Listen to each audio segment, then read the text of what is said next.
umaga.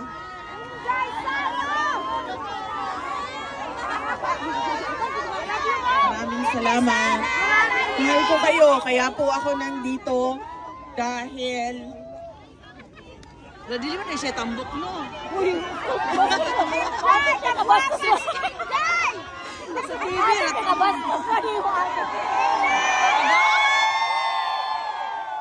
Duterte! Duterte! Duterte! Duterte! Duterte! Duterte!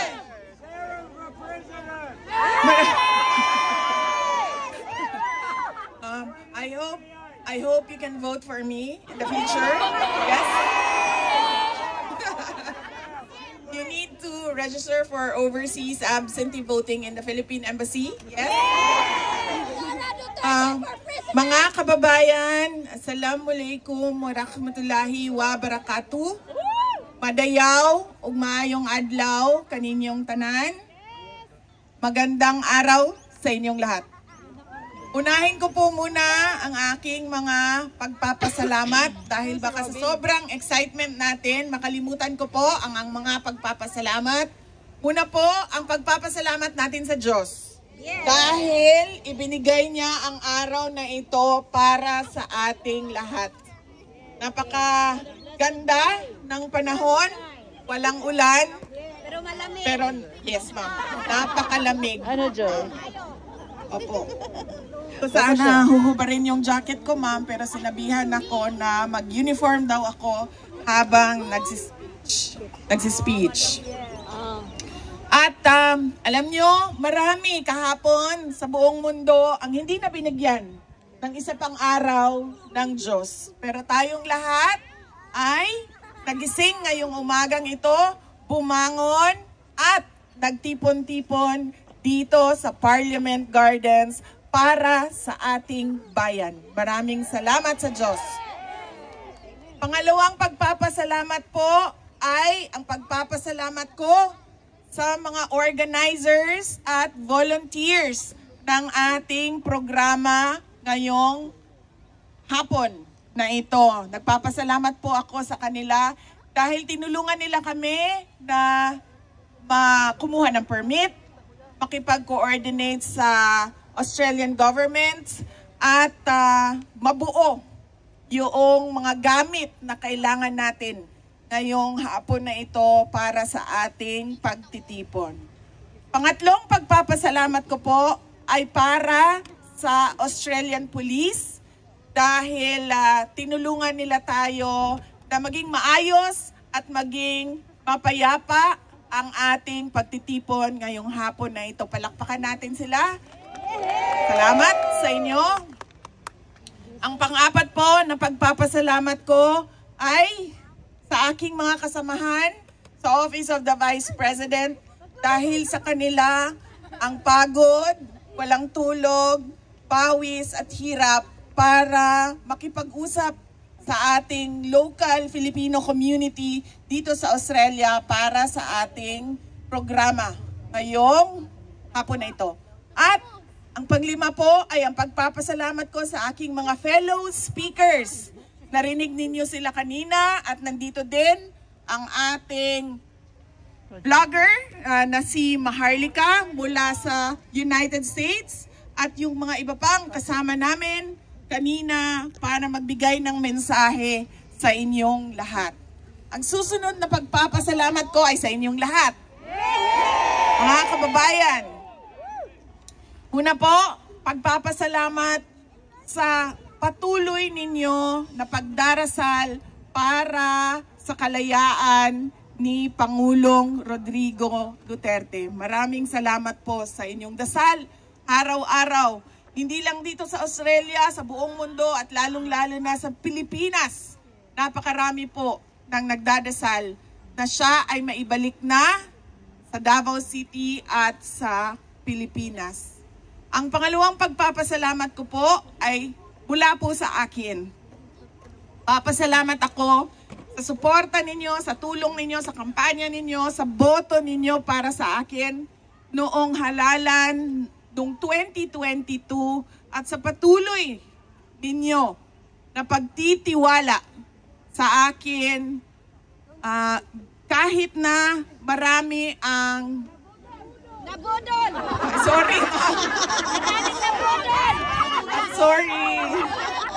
Hindi mo kasalanan! Tapusin ko muna yung pagpapasalamat ko, mama. Sagutin kita. Hindi mo kasalanan! Kahit sa mga atake at pagpapahirap sa tanggapan ng pangalawang Pangulo ay nandyan pa rin kayong lahat para suportahan ang aming mga programa, ang aming mga proyekto at ang aming opisina kasama na ang aking mga kasamahan sa Office of the Vice President. Maraming salamat po sa inyong lahat. Ang susunod na pagpapasalamat po ay mula po sa pamilya namin. Napakalaki ng utang na loob namin sa inyong lahat, mga kababayan namin, sa pagkakataon na ibinigay ninyo sa amin na makapaglingkod sa ating bayan. Hindi lahat ay binibigyan ng pagkakataon na tulad ng binigay ninyo kay dating Pangulong Rodrigo Duterte o sa akin man. At yon ay utang namin sa inyong lahat. Maraming salamat po, mga kababayan. Duterte! Duterte! Duterte! Duterte! Duterte! Duterte! Duterte! Duterte! Duterte! Ma'am, balikan kita sa budol, ma'am, ha?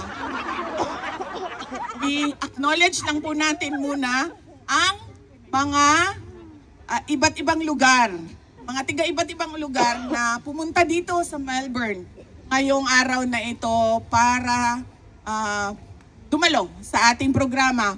Una ay yung mga tiga Melbourne. Pangalawa, yung mga tiga Sydney. Pangatlo, yung mga tiga Brisbane. Mga tiga Adelaide. Mga tiga Darwin. And mga tiga Perth. Okay, tulungan niyo ako kung meron. Canberra. Sorry, ma'am. Canberra. Hawaii. Sa Hawaii? Yes. UK! From UK. Meron? Yes. Tasmania! Ay, sir. Dito muna tayo sa Australia at sa ibang... Yes. Tasmania! Meron pa akong hindi nabanggit sa Australia. Tasmania! Tasmania. New Zealand! Ang mga tagapangalaga ng Tasmanian Devil. Ano? Brisbane, nasabi ko na po. Queensland. Darwin! Okay. Brisbane is in Queensland. Darwin! Okay? Punta tayo sa Pilipinas. Sino ang tiga Aray ko, masakit. Region 1? Pangasinan, Ilocos Norte, Ilocos Sur. Yan. Ang mga tiga Cagayan Valley, Mountain Province, Ifugao, Kalinga, Isabela. Mga tiga Central Luzon, Nueva Ecija, Pampanga.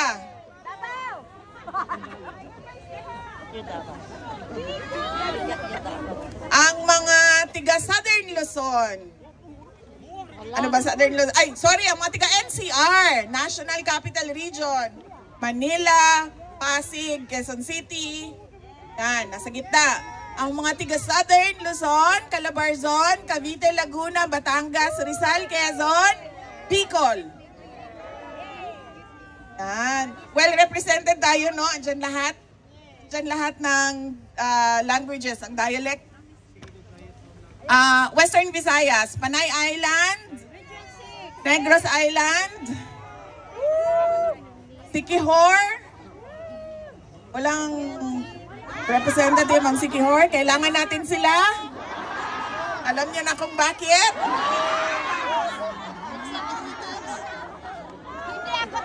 Mabuti nang nandoon sila sa Pilipinas. Mas marami yung aswang doon kaysa aswang. Nandoon yung mga aswang. Okay.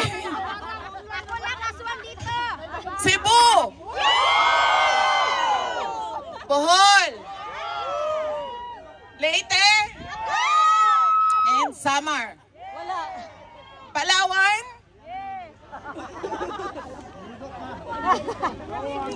Romblon, may namit at akong Romblon. At Mindoro. Cotabato. Kita ko. Cotabato.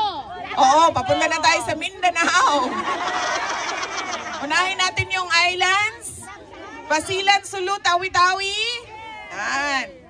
Zamboanga City, Zamboanga del Norte, Zamboanga del Sur, Zamboanga Sibuga. Lahat ng Zamboanga. Farm. Zamboanga del Sur. Cotabato, Maguindanao del Norte, Maguindanao del Sur, Lanao. Yeah! Misamis, Oriental, Occidental, Cagayan de Oro.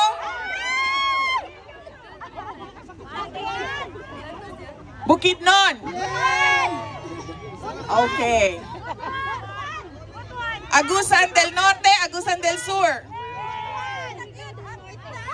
Surigao del Norte, Surigao del Sur. Davao Region na lang naiwan, no? Davao Oriental. Davao del Norte. Davao City.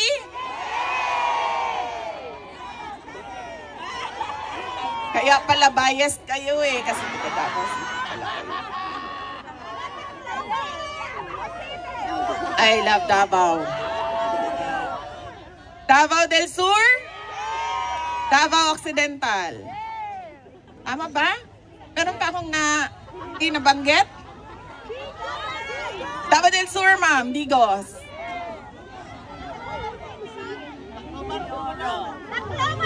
Madam! Tacloban!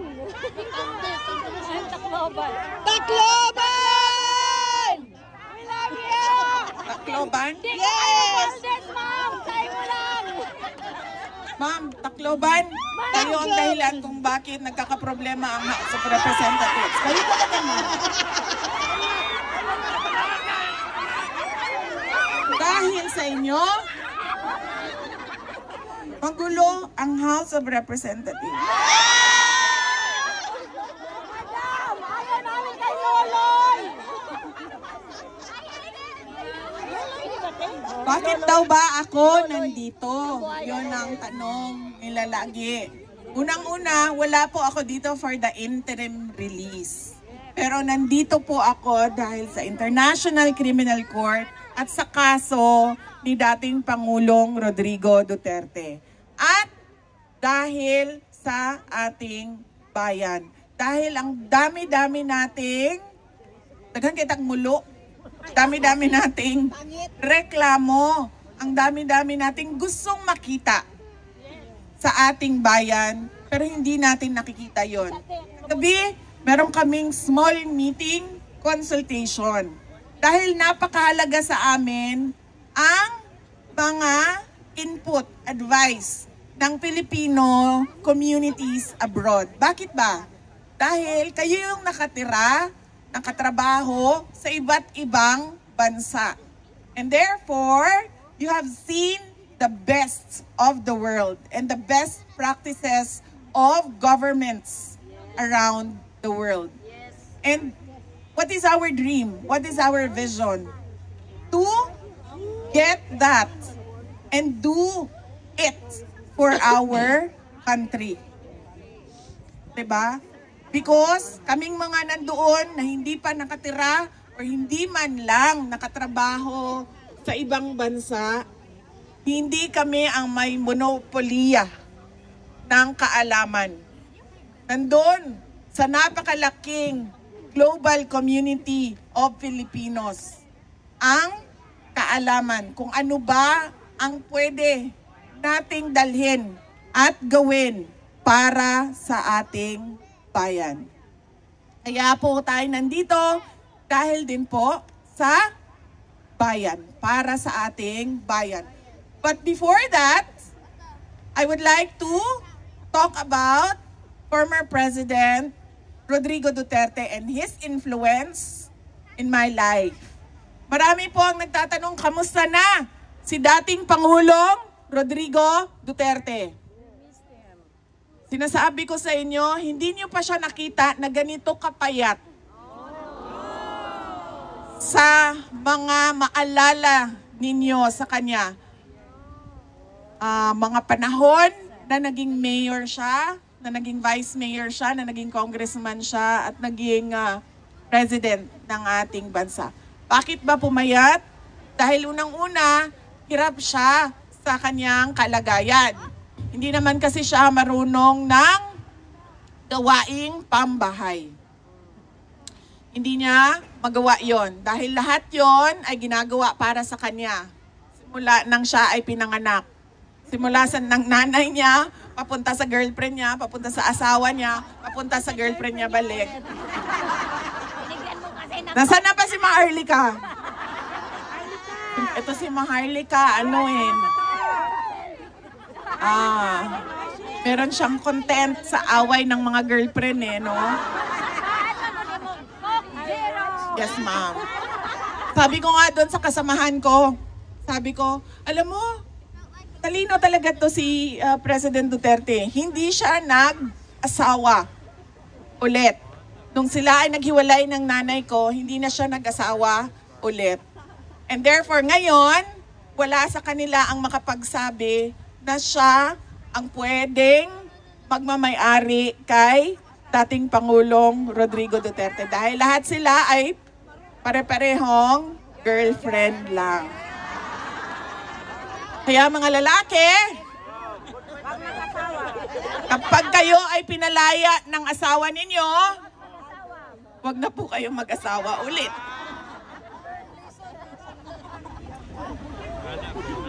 Diba? Asan ako? Oh, kamusta na siya? Ayun, hirapan siya.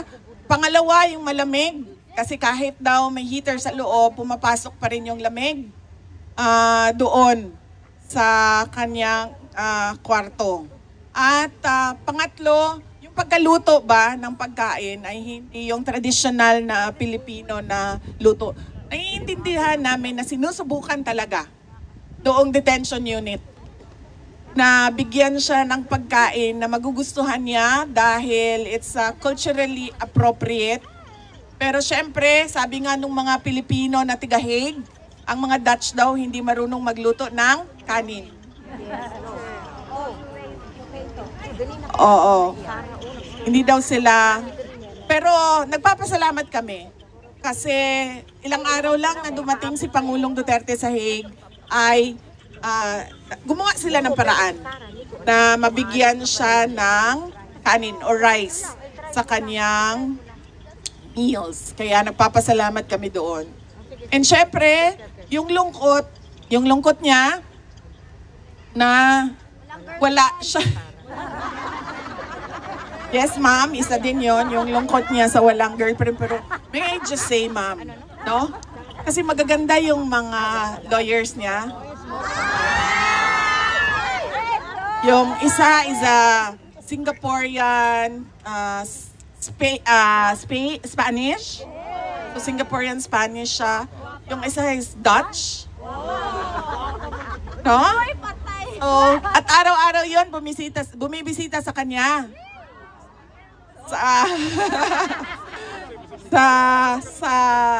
Sa detention. So every morning meron siyang lawyers conference at masaya ako dahil